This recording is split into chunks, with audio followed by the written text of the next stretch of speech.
Perkenalkan, nama saya Wulan Oktavia Nurrohmah, NIM A131230143. Salah satu permasalahan lingkungan hidup yang diakibatkan oleh teknologi adalah polusi udara dari sektor industri dan transportasi. Dengan pesatnya industrialisasi, banyak pabrik yang menggunakan teknologi kurang ramah lingkungan yang menghasilkan emisi gas rumah kaca, serta limbah berbahaya. Di Indonesia, pencemaran udara sering terjadi di kota-kota besar seperti Jakarta, di mana kendaraan bermotor dan pabrik menjadi kontributor utama. Contoh permasalahan akibat motif ekonomi yaitu ekspansi perkebunan kelapa sawit telah menyebabkan deforestasi dan perusakan habitat alami di Indonesia. Pengusaha membuka lahan baru untuk memenuhi permintaan pasar yang tinggi, namun seringkali mengabaikan dampak lingkungannya. Pembakaran hutan untuk membuka lahan juga memperburuk kualitas udara dan mengancam keanekaragaman hayati. Upaya konkret untuk mengatasi permasalahan polusi udara akibat teknologi yaitu pemerintah dapat memperketat regulasi emisi pada pabrik-pabrik dan menggalakkan penggunaan kendaraan listrik. Dalam hal deforestasi karena motif ekonomi, pemerintah bisa memperkenalkan kebijakan pembatasan izin pembukaan lahan baru dan menerapkan sanksi yang tegas bagi perusahaan yang melanggar aturan. Di samping itu, meningkatkan pengawasan serta memperkenalkan teknologi pengolahan lahan yang ramah lingkungan juga dapat menjadi solusi. Yang nomor 2, konsep sustainable development atau pembangunan berkelanjutan mulai dikenal pada era 1980-an dan populer setelah diluncurkannya laporan Brundtland pada tahun 1987 yang berjudul Our Common Future. Laporan ini mendefinisikan pembangunan berkelanjutan sebagai pembangunan yang memenuhi kebutuhan masa kini tanpa mengorbankan kemampuan generasi yang akan mendatang.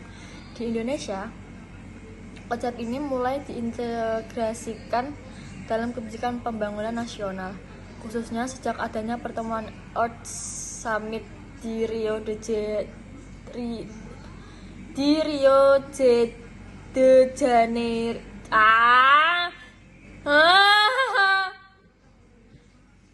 Di Rio de Janeiro tahun 1992. Sejak itu, Indonesia berkomitmen untuk memasukkan prinsip berkelanjutan dalam kebijakan lingkungan, termasuk dalam hal pelestarian hutan, pengelolaan sumber daya alam, serta pengendalian pencemaran. Nomor 3, salah satu contoh penerapan pembangunan berkelanjutan di Indonesia adalah program rehabilitasi lahan gambut melalui Badan Restorasi Gambut dan Mangrove atau biasa disebut dengan BRGM. Program ini bertujuan untuk mengembalikan fungsi ekologis lahan gambut yang rusak akibat pembakaran hutan atau pengeringan lahan untuk perkebunan. Program rehabilitasi ini dilakukan dengan penanaman kembali, pembuatan sekat kanal, serta mengedukasi masyarakat setempat untuk mengelola lahan secara berkelanjutan. Melalui upaya ini diharapkan lahan gambut dapat kembali menyimpan karbon dan menjaga keseimbangan ekosistem. Nomor 4, aspek administrasi pasal 47 UU nomor 32 tahun 2009. Pasal ini mengatur tentang izin lingkungan sebagai instrumen administrasi bagi setiap usaha dan atau kegiatan yang memiliki potensi dampak terhadap lingkungan. Dengan adanya izin ini, pemerintah dapat melakukan pengawasan agar aktivitas usaha tidak merusak lingkungan. B. Aspek pidana. Pasal 98 UU nomor 32 tahun 2009. Pasal ini mengatur tentang sanksi pidana bagi pelaku usaha yang melakukan pencemaran lingkungan secara sengaja mengakibatkan kerusakan lingkungan hidup serius. Hukuman pidana dapat berupa kurungan penjara atau denda sebagai bentuk penegakan hukum untuk mencegah pelanggaran. C. Aspek perdata. Pasal 87 UU Nomor 32 Tahun 2009. Pasal ini memberikan hak kepada masyarakat untuk mengajukan gugatan perdata terhadap pelaku usaha yang merusak lingkungan. Gugatan ini ditujukan untuk meminta ganti rugi atau tindakan pemulihan. 5. A. Judul yang kami buat yaitu menghadapi ancaman pencemaran instrumen dan strategi pencegahan kerusakan lingkungan. B. Rumus masalahnya yaitu apa yang menjadi dampak utama terjadinya kerusakan lingkungan hidup. C. Menghadapi ancaman pencemaran lingkungan hidup adalah tantangan yang kompleks dan memerlukan respon yang terintegrasi dari berbagai sektor. Pencemaran, baik itu udara, air, maupun tanah, telah membawa dampak yang merugikan bagi kesehatan manusia, keberlanjutan ekosistem, dan kualitas hidup secara keseluruhan. Untuk mengatasi kesalahan ini, penggunaan instrumen dan strategi pencegahan yang tepat sangatlah penting.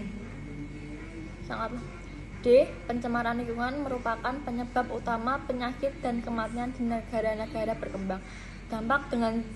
Dengan dampak signifikan terhadap kesehatan masyarakat karena kurangnya perhatian terhadap limbah penyebab pencemaran, kurangnya penyuluhan, dan kurangnya pengawasan terhadap aktivitas industri. Dalam UU 32 Tahun 2009 tentang perlindungan dan pengelolaan lingkungan hidup harus mempertimbangkan dengan kuat aspek lingkungan hidup dan keadilan sosial. E. Peran saya dalam pembuatan paper di kelompok saya yaitu sebenarnya kami bertiga satu sama lain mengerjakan bersama-sama di tempat Siska dan kemudian di hari selanjutnya di rumah ini pengerjaan dari pembuatan judul, latar belakang, kesimpulan, dan daftar pusaka. Sekian, terima kasih.